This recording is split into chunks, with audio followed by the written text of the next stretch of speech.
बिस्मिल्लाहिर्रहमानिर्रहीम।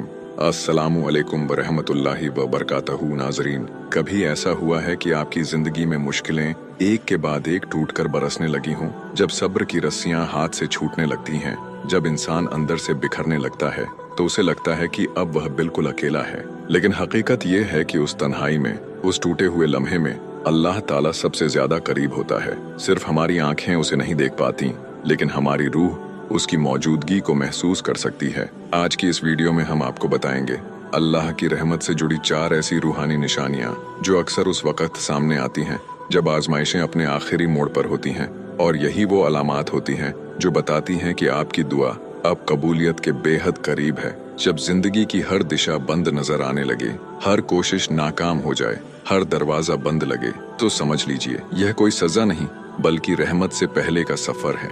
अल्लाह अपने नेक बंदों को कभी कभी बिल्कुल तोड़ देता है ताकि वह उसे पुकारे और सिर्फ उसी से मदद मांगे, किसी और से नहीं। उस लम्हे में इंसान सोचता है कि उसे छोड़ दिया गया, लेकिन हकीकत यह है कि रब सबसे ज्यादा करीब होता है। अक्सर इंसान जिस मोड़ पर सब कुछ हार देता है, वहीं से उसका रूहानी सफर शुरू होता है। वो लोग, वो जगहें, वो ख्वाहिशें जो कभी दिल के बहुत करीब थीं, अचानक बोझ लगने लगती हैं। ये कोई इत्तेफाक नहीं बल्कि अल्लाह की तरफ से एक पैगाम होता है। अल्लाह जब किसी बंदे को अपनी तरफ बुलाता है तो सबसे पहले वह उसके दिल से दुनिया की मोहब्बत निकालता है। पहले जो रिश्ते जान से प्यारे लगते थे, धीरे धीरे फीके पड़ने लगते हैं। जिनसे दिल बहलता था, अब उन्हीं से दिल घबराने लगता है। यह अल्लाह का तरीका है। वो आपके दिल को नरम करता है, आपकी सोच बदलता है और आपकी रूह को अपनी तरफ खींचता है। कभी आपने महसूस किया है सब कुछ ठीक है, आप मुस्कुरा भी रहे हैं, लेकिन अंदर से जैसे कुछ टूट रहा हो? यह उस रब की पुकार है जो आपको गाफिल देख नहीं सकता। अल्लाह जब किसी बंदे को बदलना चाहता है तो सबसे पहले उसके दिल की हालत बदल देता है। रूह चुपके चुपके रोती है और यह रोना सीधे अल्लाह तक पहुंचता है। कभी कभी इंसान इसे डिप्रेशन समझ लेता है, लेकिन असल में यह इलाही खिंचाव होता है। अल्लाह आपको अपनी तरफ बुलाना चाहता है।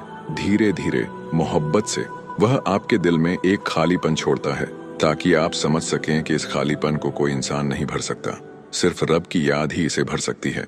कभी आपने देखा है एक ही बात, एक ही जुमला, एक ही नसीहत हर जगह बार बार आपके सामने आने लगे, कभी किसी वीडियो में, कभी किसी किताब में, कभी किसी अनजान इंसान की जुबान से, और हर बार लगता है कि यह बात सिर्फ आपके लिए है। यह कोई इत्तेफाक नहीं, यह अल्लाह की तरफ से भेजा गया पैगाम है। अल्लाह जब हिदायत देना चाहता है तो बार बार एक ही सच्चाई दोहराता है ताकि गाफिल दिल जाग जाए। यह हिदायत की पहली दस्तक होती है, और अगर उस वक्त आपने उसे नजरअंदाज नहीं किया तो समझ लीजिए आपने उस रास्ते पर पहला कदम रख दिया जो सीधा आपके रब तक जाता है। नाजरीन, इन 4 निशानियों में एक चीज कॉमन है, अल्लाह की तरफ से खामोश लेकिन बहुत गहरी दस्तक। इंसान सोचता है कि वह बहुत दूर जा चुका है, बहुत गुनाह कर चुका है, लेकिन अल्लाह ताला की रहमत कभी यह नहीं देखती कि आपने कितना गिराया है खुद को। वो बस देखती है कि अब आप ऊपर देखना चाहते हैं या नहीं। हर टूटी उम्मीद, हर बंद दरवाजा, हर भारी लम्हा असल में वह रूह की तामीर की पहली ईंटें होती हैं जो अल्लाह खुद रखता है। दुआए अल्लाह जो भी दिल टूटा हुआ है उसे जोड़ दे, जो राह भटका हुआ है उसे सीधा रास्ता दिखा दे, और जो तन्हा है उसे अपनी जात से भर दे। आमीन या रब्बुल आलमीन। नाजरीन, अगर इस वीडियो में कही गई बातें आपके दिल से जुड़ गईं, तो इसे सिर्फ अपने तक मत रखिए, इसे आगे बढ़ाइए ताकि किसी और के टूटे हुए दिल का सहारा बन सके। इसी के साथ हमें दीजिए इजाजत, फिर मिलेंगे एक और रूहानी पैगाम के साथ। तब तक अपने रब से जुड़े रहिए। खुदा हाफिज।